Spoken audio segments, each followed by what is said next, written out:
They don't call me Jay Fade. And welcome to Sayulita. Alright everyone, welcome back to more Movement, More Money podcast, where we get you moving more so you can start making more. Love it. More meaning a lot of things. Making whatever you want. More love, more money, more fulfillment, more joy. Yeah. You can fill in that blank. So, I got my best friend in the whole wide world with me today, Joel Thompson. Now you go by Jay or Joel? Just not Jay Fade. They don't call me Jay Fade. And we're going to get into that plenty today. Yeah. Jay, best friend of mine since the age of 10. He's a savage in all realms of life. Someone who left Ohio at the age 20 to pursue barbering in Sacramento, California. After building a dream clientele in life in Sac, he decided to start all over again in the heart of Beverly Hills. And after building another dream clientele there, a list full of professional athletes, musicians, famous artists, etc., he decided to start all over again. Love it. Love it. But here in Sayulita, you know where I live, but not as a barber, but as a life coach. So today he's going to share his learning lessons throughout that hero journey that he started about 6 years ago. That's right, brother. No doubt. Dude, welcome. Thank you, bro. Second part of very many to come. Saving the world one podcast at a time. Yeah, so you're obviously good at starting over. Mm. So what was the motivation behind this last one? Like, you know, you're 25, right? You're 25, I'm 26. Yeah. You're a life coach. What are you doing, bro? You're not a life coach. Yeah. You haven't had life yet. That is funny that someone said that to me. They're like, are you trying to be a life coach? And my perspective on the word life coach is it's actually everybody is a life coach. Because that's our purpose, is to be our best self. Yeah. So you're walking around as who you are, you might as well be the top 10.0 version of it. And as a barber, I was not that, bro. So it was a vehicle to help me realize that, like that purpose, that true purpose. But to bring it all the way back to the beginning, where we started, Nelsonville, Ohio, 5,000 people, population, $28,000 a year is the median income if you Google it, and that is shocking. Like to think that we came from that. Like that was our reality at one point, 6 years ago. Yeah, man. And I grew up without my dad, so that was like a big part of my inner drive back then. Whereas now it's more of a wholesome, like I want to help people. But back then it was like I had an ego and a chip on my shoulder of like, in spite of the world judging my family and me because of our situation, our current circumstance, I'm going to prove to you all that you were wrong about like labeling me as what you see me as. Like I'm going to go so quick, I'm going to make such crazy, epic moves that just shits on who you are because you're not doing this like I'm doing this. I'm going to prove it to you. It was full ego, full like toxic drive. That is a great fuel for a short amount of time. And then what it led me to do was look in the mirror. When I was making $28,000 a month, I thought like there was no way a barber could make that much. But I pushed and pushed and pushed and really sacrificed every area of life. And when I looked in the mirror in that penthouse with that Tesla, with everything I thought I wanted, business is booming. I'm cutting all the celebrities, getting flown out to speak with Babeless Pro, the best clipper company. Like, they came to me, you know, I didn't ask them to be a part of the team. Like, I'm having my way. That's how it looks from the outside in. But on the inside, bro, I was my weakest, my most, like, listening to that bitch voice. My virtues were the least developed they've ever been in my life. And I was the epitome of, like, depressed. But you would never know it by the outside. Because I portrayed to the world, I still wanted to show everybody that like I'm making it and I'm going to do it big and you guys are all wrong about judging me in my childhood. And the real story is where I started, bro, if I could take you back to when we first met, was that, well, the first memory I have with you that like really impacted my reality was in Florida, Key West, Florida for our, is it Florida? Mm-hmm. Yeah. And we had a football trip and there's this nice hotel that we're all staying in. I've never seen a hotel like this. I've never seen a palm tree. So I just symbolized, like my soul was really aware of like the surroundings in Florida. Getting out of that small ass town where it's really poverty stricken. It's really like mental illness and people attached to vices, lifelong vices, that they don't see the light at the end of the tunnel.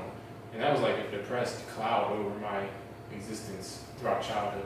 Not to mention not having a father, so I just saw my mom's chaos and my brothers fighting each other with hammers and like going in and out of juvenile hall and like breaking into my little brother, breaking into cars at night. And I hated that chaos, bro. So not to mention the situation we grew up in, that circumstance, but then also my family, bro, that just really, it's called neuroception, where it's like as a kid, you can't tell the difference between labeling your surroundings versus labeling yourself. So I just labeled myself as like, I'm dysfunctional, I'm unworthy, and that is what drove me to do all this. And I just remember the first memory that really helped me decide that about myself. Like, yep, the world sees me as unworthy, and so I'm just going to choose that identity. And it was that football trip, they chose 2 families to go to a separate hotel down the street or something that was like lesser quality. And it was the Blakes, which were like the misfits. Nobody wanted them around. And then it was my family. Yeah. And they ended up like stealing a bunch of our stuff. We let them in our hotel room and like went in our drawers and like stole stuff. But I just remember that experience of just feeling labeled as like, you don't belong. And then I just continued to confirm that belief throughout our childhood, like throughout junior high. I'm like looking around the county, I don't look like anybody. Like I don't really feel like I relate to anybody. And if it wasn't for like you and a couple other people, bro, I don't know like where I would be, like my mental health, like my just thoughts about life. I had like a victim, like lack of gratitude throughout my whole childhood. Like just playing a victim, like this is not fair that I don't get to have a dad, or this is not fair that I don't get like new clothes for Christmas. But it's people like Dakota who would never speak on it. They would never make you like give them props for it, but they would always look out for you. They could see, like we didn't even have this conversation, but you would always look out. Like on Christmas, you would take money from your Christmas gifts and make sure to get me something for Christmas. I remember, like I bought some clothes with like money he gave me for Christmas, and we're like 14 years old. Like it's that type of virtue about a person that you really appreciate, because there's times when you're down and people don't even notice it, but then there's times where you're down, people will help you and then talk about how they helped you later to take credit for it. And what's the point of doing that if you're going to speak on it?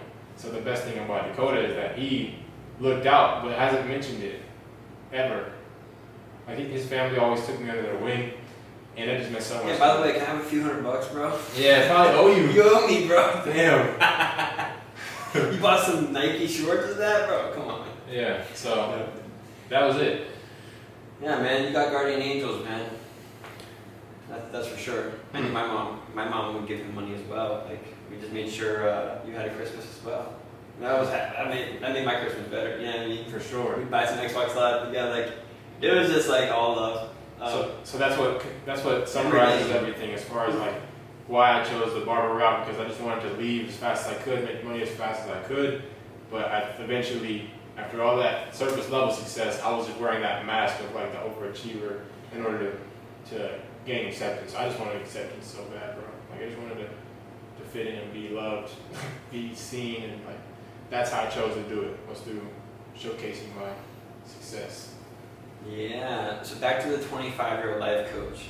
As you can hear and see, this dude's lived the life, and this whole podcast is more movement, more money, right? Joel has made more moves than probably most of my friends bodged together, like, and times that by 3. Joel has made more moves than most of them. Yeah, like I can't explain it. So like the more moves you make in life, like the more life you're living, the more life experience you're gonna have. Like in any game, how do you get XP? You go out and you do shit.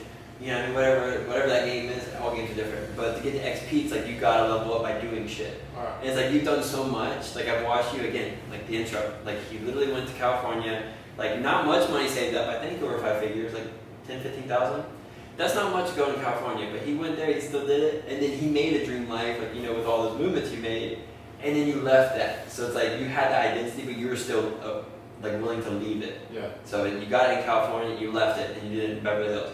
And in Beverly Hills, you know, the heart of California, like, where the most bougeiness is, like, you crushed it. Like, you literally crushed it. So, like, everything you're saying right now, you did it to the point where, like, 1 out of every 10,000 people can do that. Like you're 0.00%, or like not many people makes that many moves to even get to a point where they can be in that life. They even have the opportunity to, because they don't make enough moves. Right. So with that being said, being a life coach at 25, I think 25 is irrelevant. I think the amount of moves you make is the most relevant thing you can bring to the table, whether it's your family, your friends, or like someone you're coaching. So tip of the hat to you to saying that, because dude, and we know you're in a personal routine, like us, your close friends, like if someone should be a coach, it's someone like you. Yeah, the habits. It's just the habits. The habits, discipline, to where you can rub off on your people like that. Yeah. So is there anything you want to add to that? Because dude, I think age is irrelevant when it comes to that. I think you're in your no doubt. I mean, you had a similar experience when you were 25, where you like kind of contemplated your life and like, what's my next move? And that's what led me to let go of everything you said. As far when you asked me that question about why did I let go of LA, bought a new Tesla, why would you sell it a year later when it had 3,000 miles on it? Why would you give up the business, the clients, the money? And it's when I realized for myself the true meaning of like fulfillment, happiness, joy, peace, is that I was trading it to get it in the future when I could just choose to have it now. So I was like, no, I just gotta stack cash enough in this like money-making hamster wheel, enough to where one day I don't have to do this hamster wheel, and then I can live off the cash. And it wasn't until I had like this major ego death of realizing that I'm not a barber. And a lot of people have like a craft or a career right now that doesn't fulfill them, and we all make this decision to keep sticking it out because we have families, kids, obligations, and I say you still jump, you still do it because it's your one life, and you jump and you figure it out. You'll find you'll grow wings as you make that jump. Commit first, figure the rest out later, I think is what old Grant Cardone says in his book, Be Obsessed or Be Average, something like that. But that's what helped me with my mindset over the years, to commit to stuff that I wasn't prepared for. And that's why I did it again this time. But yeah, as far as the age, bro, if I would have listened to stuff like that, I would just live a miserable existence. Like, this wasn't even my choice, and I feel like I didn't have a choice. Because, I just can't live miserable, bro. So as soon as I came here and saw how you guys were living, I just felt it in my soul, the same way I felt when I was in Ohio, that I should move to Cali. Yeah, that's why I wanted to bring up the age thing right away. I'm not listening to one of you heckle. If you want to hop in the comments and heckle about him being 25, please. Yeah. Help the algorithm for sure. But just know you're a dumbass because you know nothing about him. So I wanted to bring up that first, because if there's a dog that's going to teach another dog, like you're one of those dogs. Like that's all I do know in this world, in this realm that we're in. Yeah. So with that being said, short questions for you. First one being, what do you bring to the world? So with all that being said, like, what do you bring to the world? Purpose is the first one. So a definite purpose is everybody's. Without that, you're drifting, and a lot of mistakes can be made in life without having a purpose. So I made a ton of like money mistakes over the last year, just because I didn't have a strict direction. And there's like a Seneca quote where he says, "A man with no sails." Dang, I'm gonna misquote him, but it's basically like if you don't have a definite purpose and a direction, doesn't matter where the wind's blowing, you'll go wherever. So you want to set your sails accordingly to your end result. That wasn't the exact quote, but that's the message. And that's what I bring to the world. Is like, okay, I found my purpose. I'm going to live it, like not just talk about it. So that's why when I started making content and helping, I had to actually move to Mexico immediately, because I can't be congruent with my message if I don't live it. So that's it. Ripped, rich, and rare. That's what I want to bring to the world. Ripped, rich, and rare. Yeah, for sure. And the rare is the habits. So that's why age doesn't matter, because you can meet a 21-year-old who is on his shit and a 40-year-old guy who's got $1 million in his bank account. I might choose a 21-year-old if the 40-year-old dude isn't even happy with his life. Like, he's got a gut, his family doesn't respect him, his kids don't listen to him, and you can tell when he looks in that mirror, he's not proud of that man he is. Whereas that 21-year-old, maybe he's been on like a 3-year run, age really doesn't matter. Yeah. So that's it. Ripped, rich, rare. I love that. That's the filter. Yeah, so in the past 6 years, I know a couple of the L's. One of the L's, money related, like I shared with you. Yeah. But what's some big L's that you just like come to mind over the past whole 6 years, not just the last couple?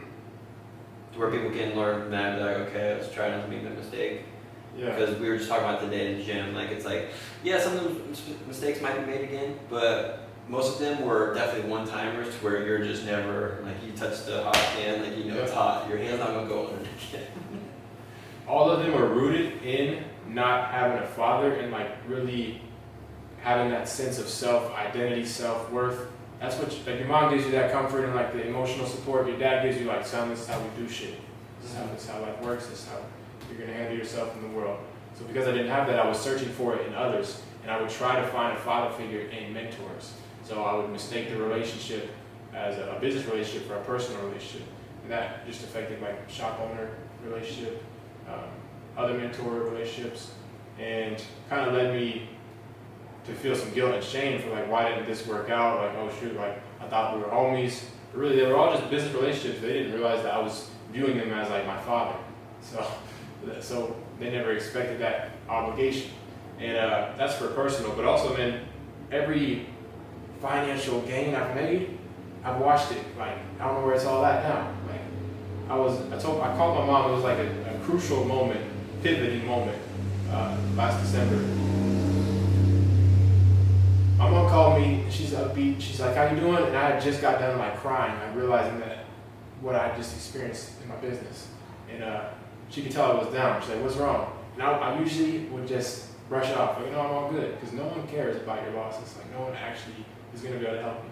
So I just don't share them. Because when you win, you don't really want to share that either, because then they're going to ask. In my mind, I was like, they're either going to ask for help or ask for whatever. I'd rather just focus on what I'm doing. So I don't really share my wins or losses. I just keep it pushing. It's a long view. But this time I like cracked, and I was still crying, so I just like kept crying. I'm like, "Mom, you don't even know this, but I had $100,000 and it's all gone, like, just off a few simple mistakes."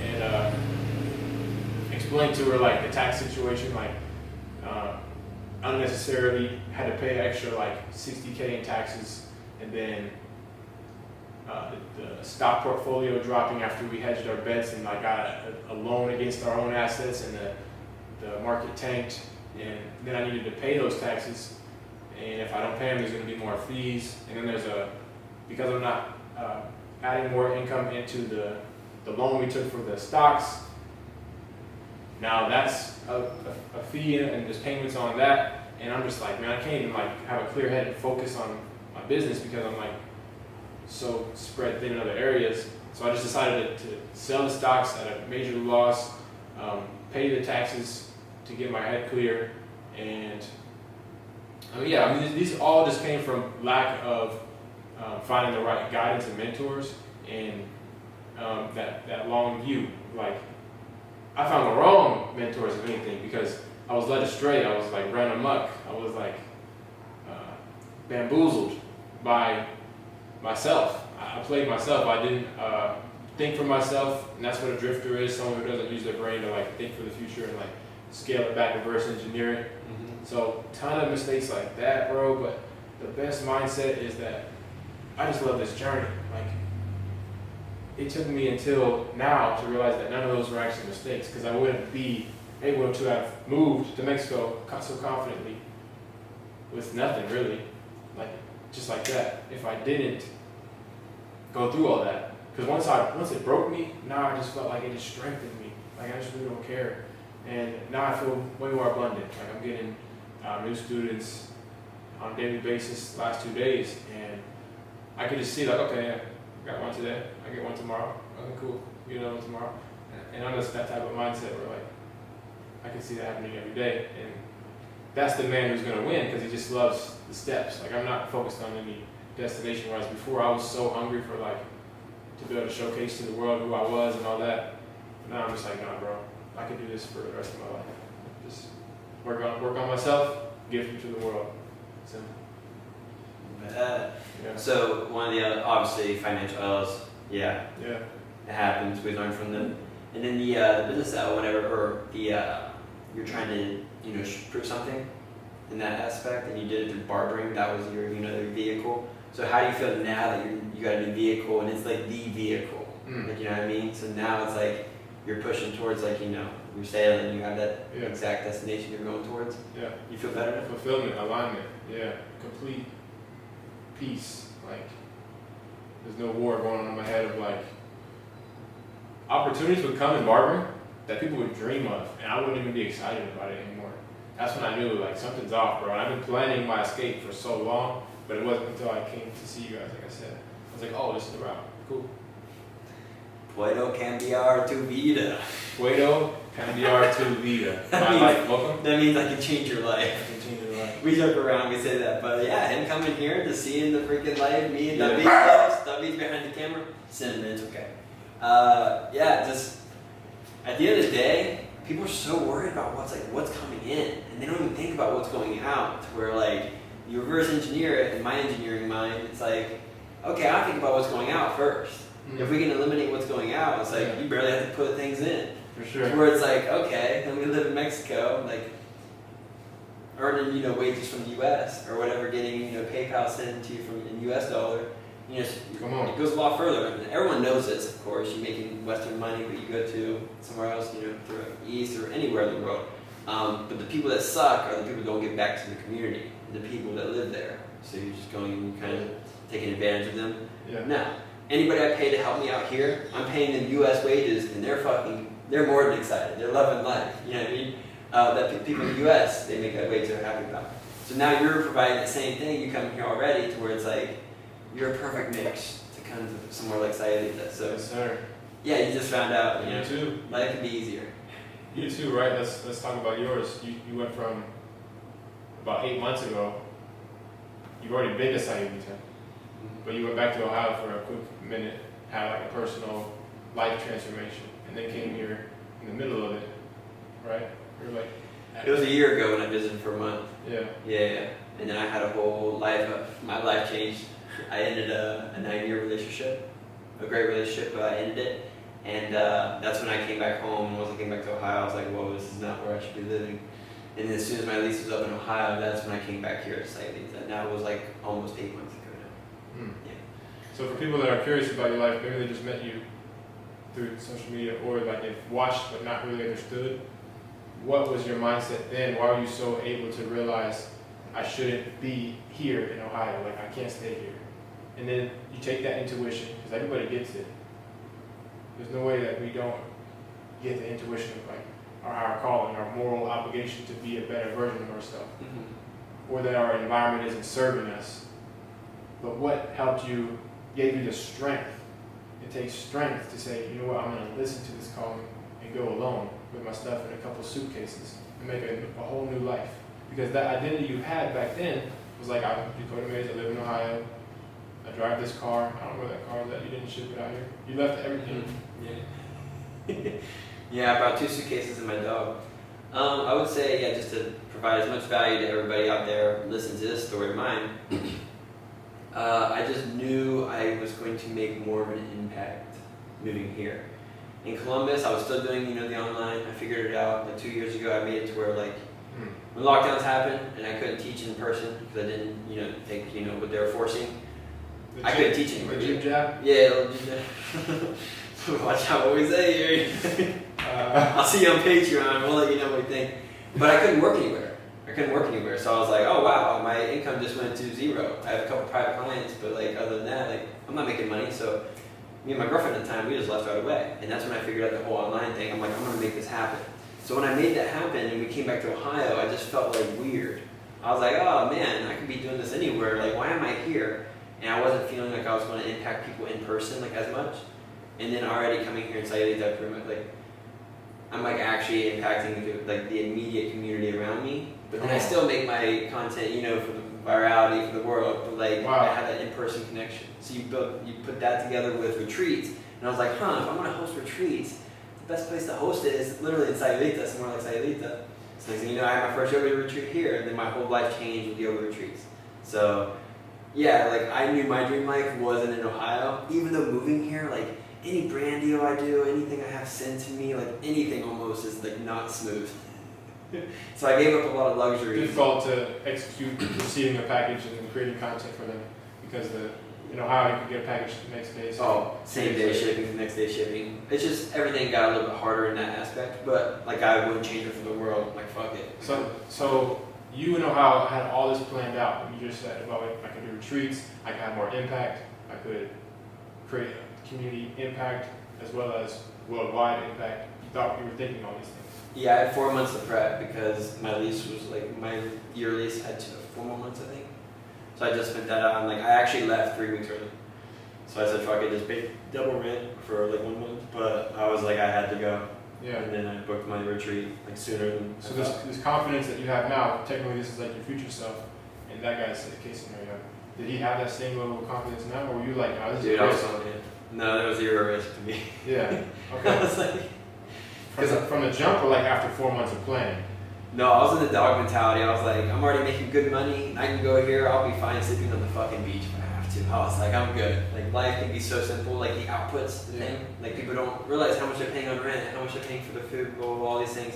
I'm like, if I really boil it down, I can live on the fucking beach and I can get some raw milk somewhere and some meat somewhere. Like that's my own expense. I think what's serving us so well is there's a disconnect between how most people think versus how we think about what is like really the most fulfilling parts of life. Oh yeah, our Colombia trip let us know that real quick. Come on. Yeah.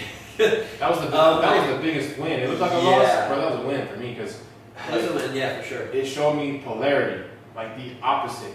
Until I experienced pain of like what experiencing the opposite of how I want my life to be, I don't really know how to create what I want. So if I'm aware and present in that pain, which I reflected for months, like I've been pretty much abstinent since then. I had a little fun in like September, but since September I've been like straight. Maybe like 3 months after Colombia, bro, it was like I was so out of alignment with who I am as a person after that trip that I just went inside like, what the hell's wrong? What did I just do? I felt like I lost my essence, like everything. Yeah. And so that was a great reminder. But yeah, just as far as your Ohio mentality, how you got out of there, it was because you think about life like, no, I don't need much. I'm gonna create my own reality, and I don't need to. Like most people our age would probably have said, like, no, I'd rather like buy a house right now, get a dope car, making some money I can get approved for like a Benz or something. A lot of people want like a Land Rover, I don't know, like a nice Jeep. I see people make these decisions where you're placing a lot of weight on your shoulders now, and you're limiting your own freedom. And we value like location freedom a lot. Yeah, I think it comes down to what you value most. Because that Colombia trip, like there was nights where we spent thousands of dollars, like, and the trip was well over 5 figures. So it's like, how much enjoyment did you get out of that 11 days, Dakota? Like there was like fun parts, of course, but like, dude, here I can drink like hot cocoa on the beach with like good friends and a fire going. I'm like, it cost me like $20 or whatever. Like not even. It's like what do you value? And some people were like obviously attach like the dollar signs to it. It's like no, it's like you just need to figure out what's actually fun. So what does more movement, more money mean to you? More movement, more money. So starting your day off right, with positive mental attitude earned through your decisions. And for me, that would be the wake time, the time I go to the gym, the time I eat my first meal, and just not missing on any of those habits. If I'm up and moving on each one of those, I'm going to attract everything I want. Like the quote, when a man is right, his world will be right. So I love that quote. Yeah, I think there's times in my life where I didn't go to the gym in the morning, or I didn't even know what meals to eat, or to get my mind moving, I wouldn't read a quick, even if it's just a quote or a paragraph every morning to get my mental moving. All those things add up over time and just create such a confidence that the money comes. But we're not focused on the money, we're focused on the passion and the purpose. So yeah, I think just staying moving in the purpose is like my main priority in my life. The time where I didn't have purpose was like the least mental well-being I've ever felt in my life. Like I said, my virtues were at the lowest. And yeah, bro, waking up in the morning, immediately getting out of bed, and my first thought, my coach, Big Wes Watson, says, it's not about you. So he says, like, report above and like think, how can I serve the world today? And I'm not going to be able to serve the world if I'm missing my commitment that I told the world I would complete every day, which is at 3:30 wake up time. So I'm not going to miss that. So yeah, don't miss on a single habit. Keep moving. and then eventually everything will come and you're attracting. Whereas the opposite for me was when I was just focused on the result and getting discouraged when I wasn't actually doing it. Focus too much on the money. On the money. Yeah. I love that you put movement before the money, because that's the priority, right? Like, yeah. And money can be, like you just said, it's not about you. So more movement actually is more movement for someone else. That money can be like, you know, just your mom having better habits because of your better habits. Come on. Or your best friend. You know, your movement definitely has a large role on other people's movements, whether you believe it or not. And the more influence you have, the more quote-unquote followers we were talking about earlier, you can have huge, like that's 100-folds, 1,000-folds, you know what I mean? I know you put a lot of thought into it, the name. I even like how you had the 4M. I was confused at first. Like, what's 4M? You explain more movement, more money. Yeah. So walk us through the process of first thinking about the name, and then I knew you put a lot of thought into it. So like, as it graduated, you birthed it to the world. It was like you were pregnant with this idea, and now they're watching it. It's like a newborn baby. It's a great question.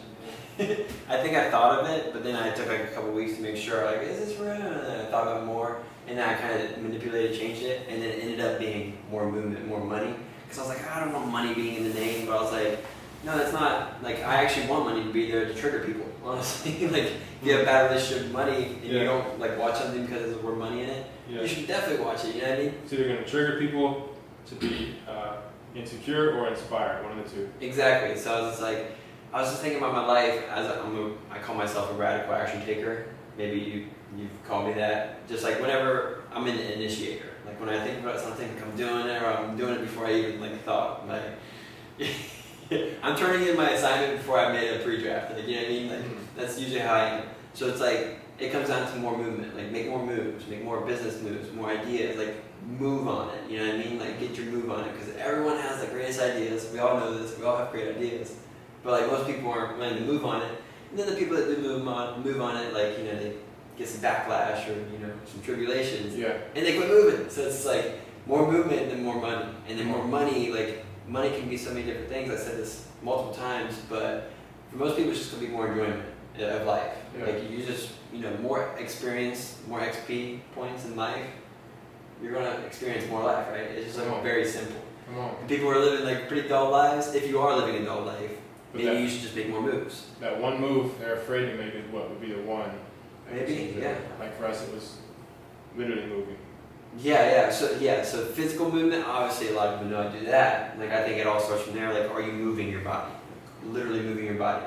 And then you can get smarter. Like, okay, how are you moving your body? Are you doing it in a smart way? And then you can do that same thing in business. So, are you moving towards your business? Okay, maybe no, maybe you should. And if you are, like, okay, what kind of movements are they? Like, can we get smarter with that? And the smarter you get with that first half, like, dude, the more the second half that comes. The biggest hack is moving, as far as like location, like packing your stuff in a couple suitcases. I agree. Letting go of your old life, because it challenges me to, like, I'm an extrovert now. My whole life I've identified and told people I was an introvert, and so that's what I was creating. But now I'm an extrovert, bro. I'm like sending DMs every single day, people asking me questions, and I'll just reply with a voice note. I'm talking more than I ever talked. I'll call them immediately on the app. I don't like schedule a call and plan it like I used to.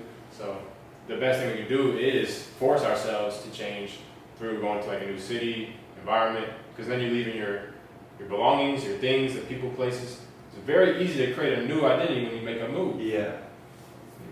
But if you stay where you're at, the chances, I just feel like it increases your chances so much when you go to a new environment. Because now I'm in a new community of people. You know, I have like a new city, a new country to adapt to, culture shock in a good way. And the chances of me like being able to make even that change, introvert to extrovert, those are polar opposite people. One person charges up and is alone time, the other one charges up around people. So to choose to be an extrovert, I doubt I would have did that, bro. Chilling in my one-bedroom penthouse, thinking I'm the man, doing $200 haircuts, big ego, busting a nut in a sock, ordering Uber Eats, and sleeping until 8, and just brain fog and stuck in a rut and victim-minded and lack of gratitude, and generally lost playing the victim of like, someone should come save me. Like at some point, someone should realize I'm a dope human somewhere deep down. They should see it in me and like hold my hand to the way. And making this move was the root of like, no. I looked in that mirror and was like, dog, you don't like where you're at right now. you haven't liked where you're at for a while. You've been in denial. Everybody might not tell you it, but you can't lie to yourself. Like you might not tell everybody else, but what's in the dark gotta come to the light.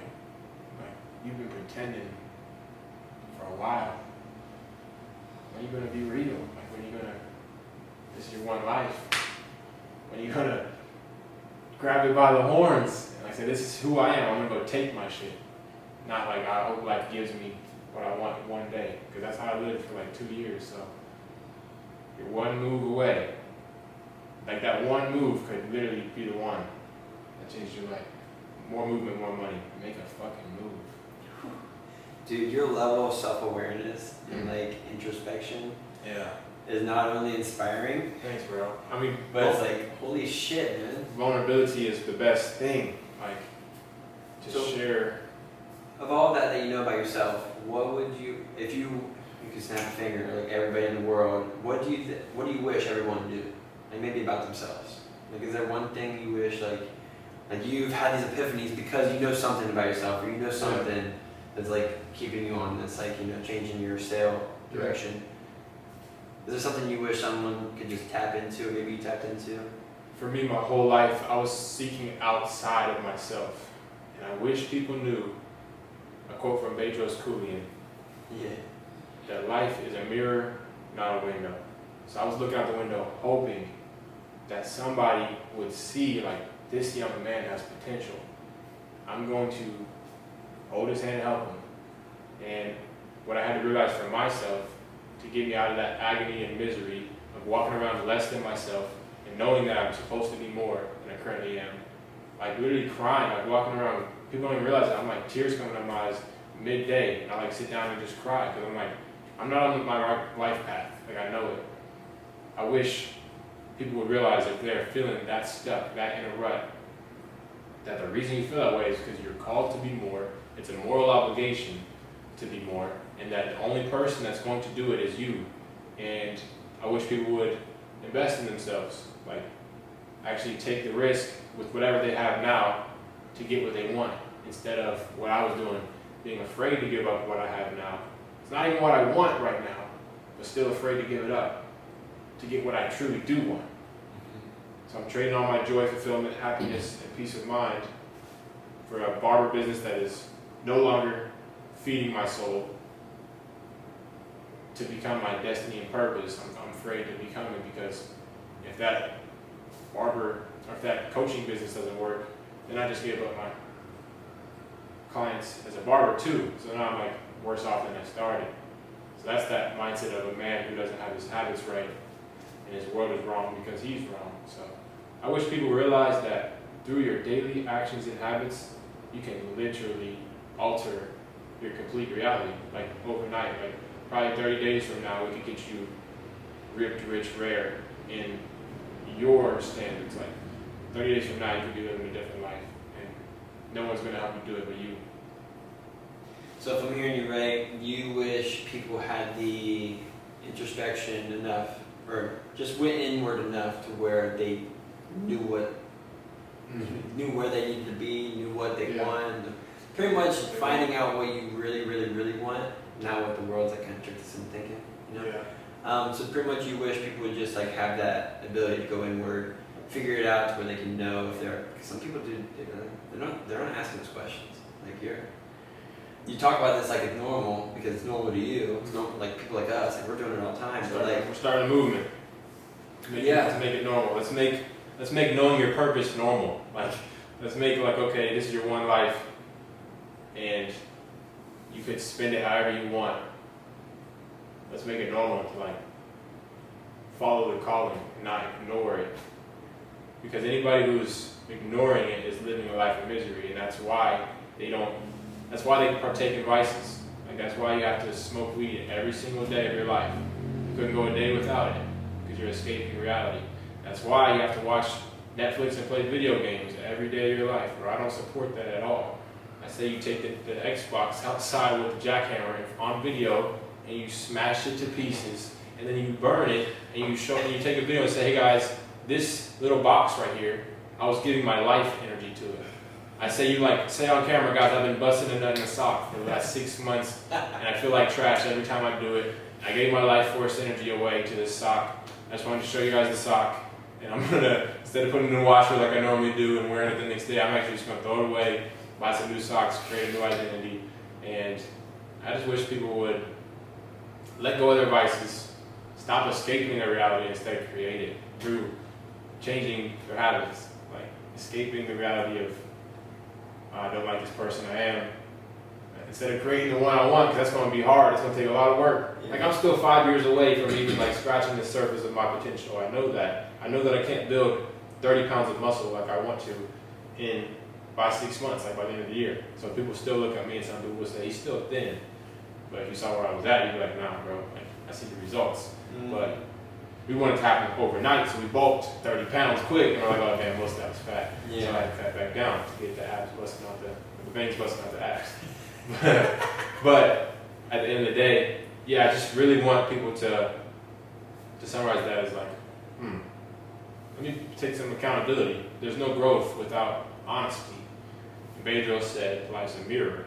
So for so long in my journey, I was looking out the window, and the biggest fucking transformation happened, bro. And I just like had that red hair. I had a little belly. I was like a little skinny fat, and the spaghetti arms, like no muscle definition whatsoever, other than my pecs, which I was like gifted with at birth, which I didn't earn. You know, so it's like True. there's no pride there. Yeah. There's no like, oh, this man like he built this. So yeah, I mean, and then my mental health and virtues at such a low point, just meaning like, I mean, virtues are like honesty. Like I wouldn't be able to be honest like that on camera. I never shared anything like real. I would just share what I thought people would like in hopes that they would accept me. So I just reached a breaking point. I wish people would reach their rock bottom quicker. Yeah, I just kept thinking about like, okay, how would people know that about themselves? Yeah. I think people need to hit the rock. That's why you always hear the rock bottom stories. It's like I hit rock bottom. That's when I made this change, or I moved this place. Like, or I started this new So job. for me, it was losing my life savings, which was what my identity was wrapped into, and I felt Gotcha. like nothing. I was like, okay, then what the fuck has my life been? I just gave my life to this. So it humbled me. Yeah, but even before that, dude, like to leave Ohio, you had this inner guidance, or you're asking yourself inward questions, not looking in the mirror, not looking at the Solitude has been my biggest tool. Like even in Ohio, I took a trip to my grandma's house, and I'm in the middle of the woods, and I had a notepad, and I had 3 options: stay in Nelsonville, go to Tri-County to be a hairstylist; Columbus, Ohio, get an apartment with Key, and go to Ohio State Barber College and also learn from Customado.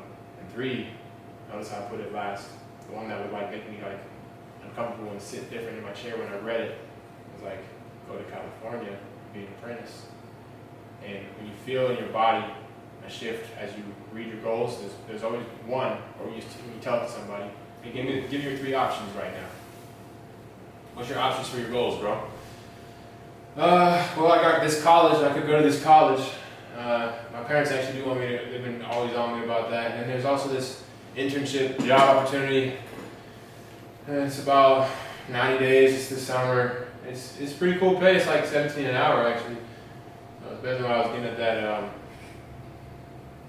that fast food job. And then, wow. I'm gonna be honest, bro. I've been trying to start my own business for so long. That would be the one man. I could do that too. That'll be one. And you can see their tone of voice change when they say the goal. That's how it would be for me. It's like, I could go to California. That's the one that like struck that passion in me. So it's like, if you want to know what to do, there's a good chance we don't have our goals written if we don't have any guidance or structure. So step 1, and then pick the one that scares you the most. Ooh, that's a good one right there. Yeah. Real quick before I ask you your thoughts on work-life balance, do I have to throw my weed away? Bro, am I allowed to smoke weed still? I smoke weed almost every day. Yeah. I still get my to-do list done.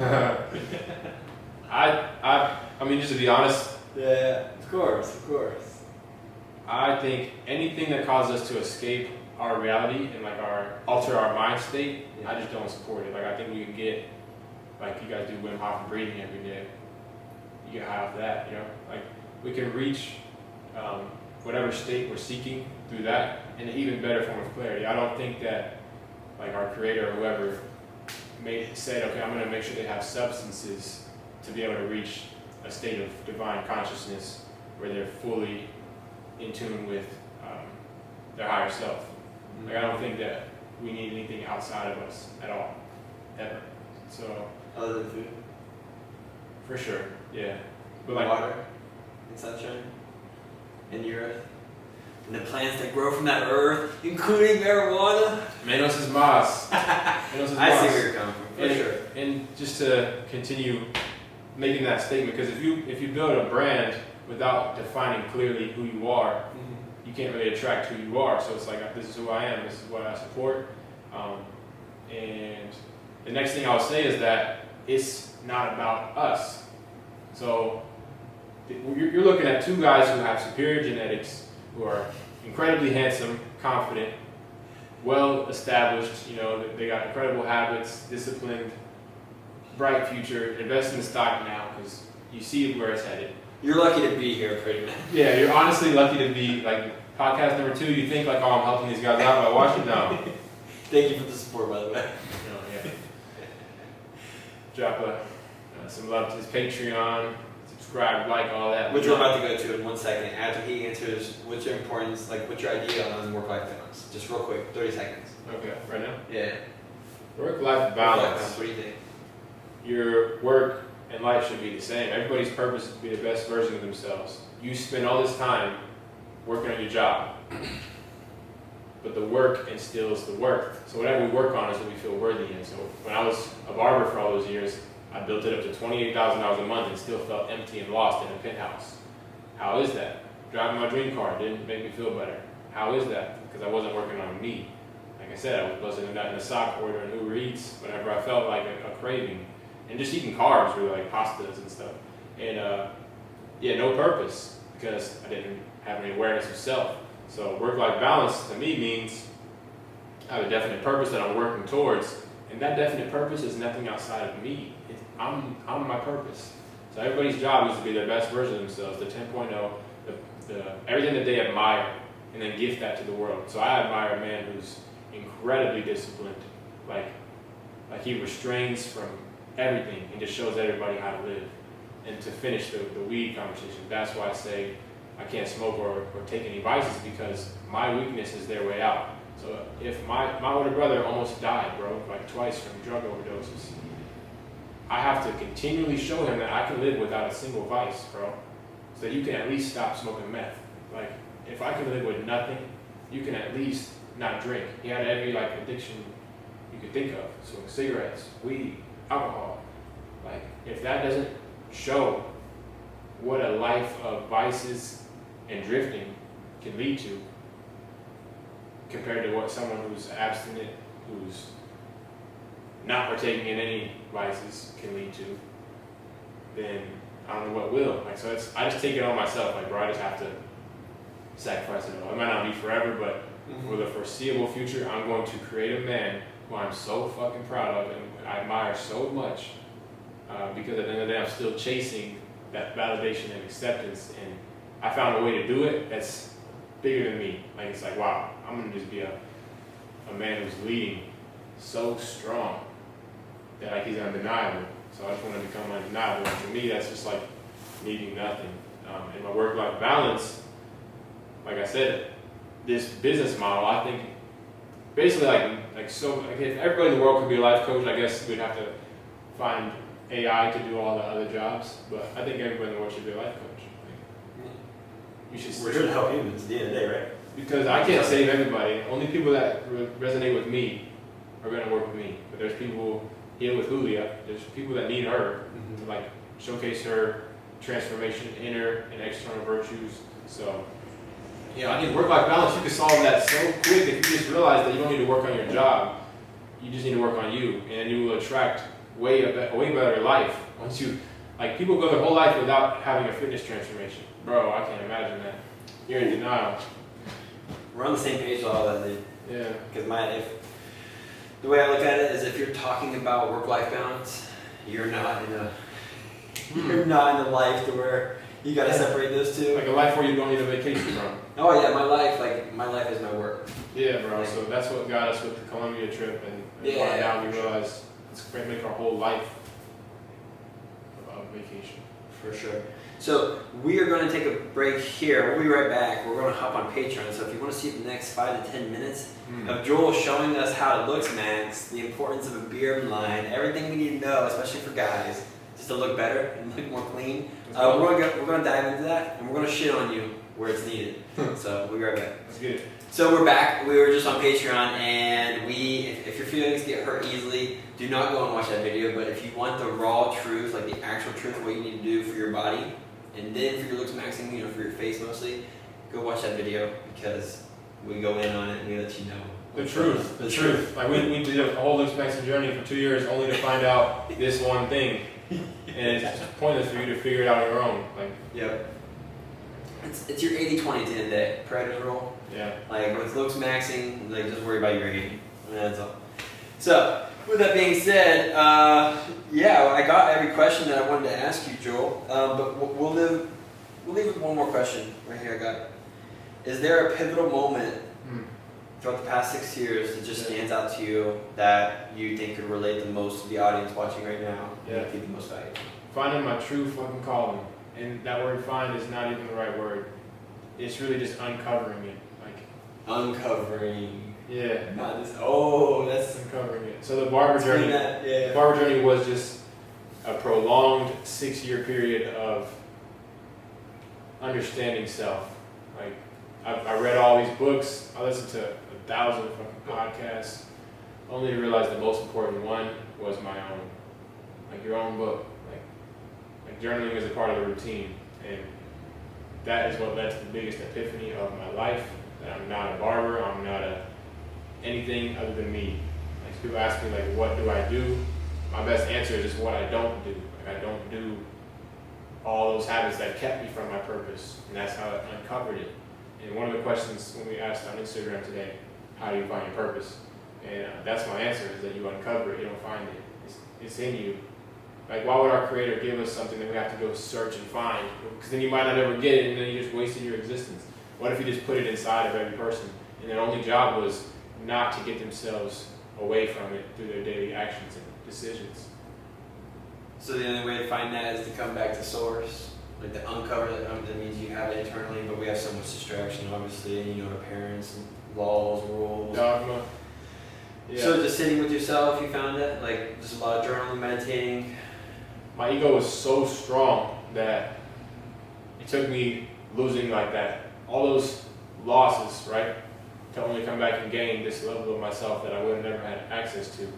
And once I disarmed the ego through facing the mirror, like, dang, I'm not who I thought I was. I've been living a lie for a long time. I've been like holding up this image, and it's getting too heavy. It's a heavy ass weight, bro. And I used to support that. Like I used to say, like, oh, more weight. Like the man with the weight of the world on his shoulders. What does he say? He says more weight. Like I'm thinking that's cool, bro. That ain't cool, bro. Take that weight off, that ego that you're holding, that you think like, I need to be this persona for people. And instead, just for a shot, like just give it a shot of being you, like truly you. And how you do that, it's going to be a long process. It wasn't overnight for me. Since January, like I said, I haven't missed on these functional habits. And so the energy that we have is really just made up of our habits. Biggest epiphany I had was that my daily routine is the key to changing my life. And it's just in the simple, small decisions. Like I didn't feel like doing the mobility splits routine this morning. I didn't feel like doing those squats. I didn't feel like getting up and going to the gym before 7 a.m. or getting up at 3:30 or fasting till now. We haven't even had a meal yet. And this is how our ancestors found clarity. It was like through isolation, through hunting, through long treks, and through, what's the other one? Basically, they just lived a hard life. Like we got real comfortable, and so we lost touch with our primal way of like finding ourselves. Like, they did a lot of group chanting too. And we do that every Friday at the Thames Cat. Right. Sweating our balls off. Yeah. Screaming together. There's something about those waves that just help you. find some inner answers. Just as a bonus before we go, I want to give the full routine, like morning routine. Please. That's what really created. So it all comes down to daily routine, you said. Yeah. That was your epiphany. Right now, bro, if I was to ask you a time and you had to wake up, that would be a stretch for you, what would it be? You got it, right there, that one. And if you said something that's past, like anything past 6 a.m., then that was, I'm gonna need you to look in the mirror, punch yourself in the eye, and then come back, call yourself a bitch, look in the mirror, punch yourself in the eye, come back, and let's do it again. Pick a wake time that would stretch you, that would be a challenge, but you know you could pull it off, and it would serve you. Boom. I asked my clients this, Rodri Cuts, Raul, and Dream Barber Dre, and they both said 3:30. That was separately, which I thought was awesome. So I told them I'm gonna match you. I'll do 3:30 as well. And now you're not going to negotiate that time. So every single morning you're gonna wake up at that time and it's gonna suck. It's just hard. But it's gonna mean a lot to you over time. It meant a lot to me as soon as I started doing it. That right there alone saved me, bro. Like when I was at my lowest, lost moment back in like December, I started, probably January, I started waking up at 2:45. Drastic change, like completely different identity. Step 2, you're going to go into a positive quote, positive reading. That's going to be some type of universal intelligence, not like some modern fake book that somebody who hasn't really achieved the highest level of consciousness and stood the test of time wrote. We want to go back to like Seneca, Epictetus, Marcus Aurelius, and Napoleon Hill is like one of my favorite authors. The book Outwitting the Devil is the main book that got me started in realizing what it means to be a drifter. And once I realized what it was to be a drifter, I didn't want no parts of it. So I went even deeper into this self-mastery journey. After the positive quote, it's already like 15 minutes into your day. I like to break my fast with some type of protein. I was doing like a Greek yogurt or something that's low fat. And now we've done our wake time at 3:30, non-negotiable, and then we've hit our positive reading. I post those on my story because it's not about me. If it was about me, I wouldn't be this consistent at all. So I'm a big believer in what's worked for me is going to help others. So I just got to share my own experience. And what's worked for me is I was depressed, the lowest version of myself. I told the world, fuck it, I'm going to wake up at 2:45 now. So then I don't want to be a hypocrite, bro. Like that's never something I want to be known as. So I'm gonna stick to it. And I posted for people to see that it's possible to be this disciplined. So let me at least start waking up an hour earlier. If Joel's going to the gym 7 days a week, I could at least hit the gym twice. Like I don't even go to the gym ever. I don't even have a gym membership. I could, all right, I don't know what he's on. He's training for the Olympics or some shit, but let me at least like see if I can like lose some type of body fat because he's got veins busting out his abs. I just need to do it at the highest level. I need to make that standard so high to where I'm undeniable. A man who's undeniable is going to have the most impact. And I do that through sharing it with the world. And people have big egos when they say like, oh, I don't want to post it, I don't want to make it about me. You're making it about you when you don't post it, like when you don't share your life. And I had to realize that through, when I first bought my Tesla, I kind of didn't want to post it at first. And I'm like, people will probably think I'm like bragging now, like, oh, he went Hollywood. And that was me with the biggest ego I could have had. Your whole goal is to make your life so epic, like do the most epic shit, the most extremely dope, highest version of yourself and gift it to the world so people can relate to it and be inspired by it. That's your purpose. So I post a wake time, I post a quote, and now I'm getting every avatar. I'm getting the guys who like to wake up early, I'm getting the guys who are analytical and in their heads and like to read. Next, guess what? I'm gonna hit you with that workout. Now I'm showing the guys who really ignore all the other areas of life, but they are like the meatheads, they like the gym. Cool, got their attention. Then I'm gonna do the call to action with the wisdom post, and that's where I'm sharing my journey and my life story and like a way of grabbing your attention with a story, like a real, raw, authentic, vulnerable story. And I'm doing all that by, the gym opens here at 7 a.m. I would try to get to the gym by 5. Whenever your gym opens, if your wake time is early enough, you're going to be the first one in line. It's going to build your confidence, feel like a winner for the rest of your day. And the goal is to get, like, stack 10 wins by 8 a.m. Like, by the time you start your work day, you've hit your wake time, your book post, then you went into your gym, session. You either meditate before or after the gym. You posted all those habits, and you had your first macro meal of the day to feed your muscles with some type of protein, whatever that goal is for you, and then you go straight into your work day with at least like 5 wins under your belt, and it's like 8 a.m. So it's hard to tell someone like, I don't see you as like a person who's going to win if for a long, consistent track period of time, I have done winning habits. Like if I partake in winning habits, then how can you tell me I'm not a winner? So that's my morning routine. That's the winning morning routine. If you ask me how I'm doing, I say I'm winning. I'm winning in Mexico. Yeah, you did. Yeah. I mean, that's it. And then the goal would be to make the whole day winning. Like stack habits midday. Like we have a chef that cooks our meal by 6, so like try to have other things done before then. Like just structure out the day of purpose over pleasure. And then you say like at the end of your day is when you earn the pleasure, which I like that. Like I support. I do support some form of pleasure, whatever that is to you. So I woke up at 5:55 this morning. So I'm gonna push myself and do 5:33. Okay. I like numbers. Anyways, I can push that over there. Is that cool enough? Cool enough. Yeah, just by the way he asked that, you could tell that there was like some shame and guilt. Like, I know I could do better. It's because this guy. So he's training for the Olympics. 2:45, 3:30. What is this shit? I got a flight next morning. So I started this morning routine question off with saying, hey bro, there was a time that would stretch you, but you know what would bring you to your higher self. 5:15, 5:15. That's a stretching. But you know you can do it. But I know I can do it. And then there's literally no response from me. Like, you just pick your time, bro. I'm not gonna say like, oh, you should do early, you should do later. My coach never told me what time to wake up. He just led from the front, and it inspired me. So I just adopted it. You're doing that for me right now. You're leading from the front. I'm inspired. So I wake up at 5:15. Boom. And you said go straight to something source related or some of the beginner stoic philosopher type shit. And it's more important your mindset during it that it's for the world. It isn't for you. So you're like, okay, cool. I have to do something that's very meaningful to me, and then I have to share it with the world.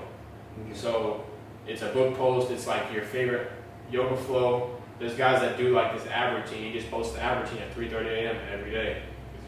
That's what he's passionate about. There's some guys that do a book quote. There's some guys that have some meaningful thing that they're doing, but something that's very powerful to you. And then the mindset is like, oh, I can't miss this moving forward because first of all, I had a big mouth and I told the world I'm gonna wake up at this time. Moving forward, guys, this is what I'm gonna do. But second, guys, I'm doing this for you. So like somebody out there has been following your journey for years, and this is a reality, bro. People have been following you for years, and they don't experience the fulfillment levels that you do on a daily basis. They're literally looking for you as like a being of light, and like what you share on a daily basis does impact their life through the law of divine oneness. We are all connected. So like when they watch you and you make posts about guys, just so you know, like I'm following my dreams. I hope this resonates with you. It does. Yeah. You're like, damn, Dakota is literally doing it. Big time. No, I'm completely with you. But for the people who don't give a fuck about social media or sharing anything, just to give a recap of their morning routine those people have the biggest ego. Just so you know, you have the biggest ego if you think your life doesn't matter enough to share it and inspire people. You're like, oh. Well, if you have, if you're out there and you have a Facebook, post your shit on Facebook. Don't let your ego get ahead. But if you say you don't have social media, or you don't even do that stuff. What's the morning routine? Give a quick synopsis of like the morning routine. Yeah. Disgustingly early wake up time, like a time that's just difficult, but you know it will serve you. Mm-hmm. Positive reading, straight into positive reading immediately, and then sharing that with the world, the post, and then a macro meal. If your goal is to like maintain your muscle and eat a meal according to that. If you're one of those dudes we talked about that's like pudgy and just needs to lose weight, you can fast, bro. You can intermittent fast until 1. That would be easier, I think, to curb the cravings. Don't think about food all morning. But for me, I'm in like a building phase still, so the mindset I have is like, okay, let me just get some protein in me, like at least every like 5 hours, so that I don't have any body fat, bro. So like, I need some protein. That's what I do for my macro meal first, and then you have to get to the gym first thing in the day because that's going to align our actions. Once we align our actions, now our thoughts are free. I'm not thinking all day, after this work day, I gotta go to the gym, You're trying to talk yourself into it. We already non-negotiated it and got it done first thing in the morning, and it was no thought. So we're actions, thoughts, and energy. Our actions in alignment first. We're gonna fix your actions. How do we do that? early wake time, positive reading, macro meal, gym, and all those posts before 8 a.m. I love that. Yeah, and it frees your mind, because now you're not thinking about like, dang, I didn't do all those habits I always tell people I do. They're already done before your day started. So now you have freedom to think about, once we like free up all those thoughts of, oh, I should probably do this, I should probably do this. Like 10 times throughout the day you're contemplating, am I going to go to the gym tonight? I don't want to do that late day. So now those thoughts are gone, now you have free time to think about X, Y, Z, your passion, your purpose, whatever you're supposed to really be doing to move the needle forward that day. So yeah, and then you show up as like this different version of yourself. That's it. Actions. And that, bro, that changed my life. Like that morning routine, I wasn't doing that. So I was waking up at 8. Now this guy has 5 wins under his belt by 8. Like it's just a different man. And we start tomorrow morning. Come on. I do most of that, but I need to get back onto my sword. Like I listen to my philosophy, but like hardcore sword shit. You know, just sometimes just some ohms. You know what I mean? Don't listen to any words. That's it. Just frequency sometimes. Yep. Everything's within. But yeah, just practicing gratitude in the morning. That was one of the big ones. I think a lot of us. Gratitude is action. Yeah, a lot of us have our own little personal routines, like that maybe might be similar to this. But I think if everyone would just like get that gratitude state, oh my gosh, that's the one like I know I need more of. And whenever I do it, every Tuesday and Thursday, or gratitude meditate, like oh my gosh, I just love it so much. Is there anything else you want to add, Joel? We're gonna wrap this up. This is amazing. I'm glad you shared your fucking life-changing epiphanies. Like this dude really does it. He makes more moves than a lot of people I know.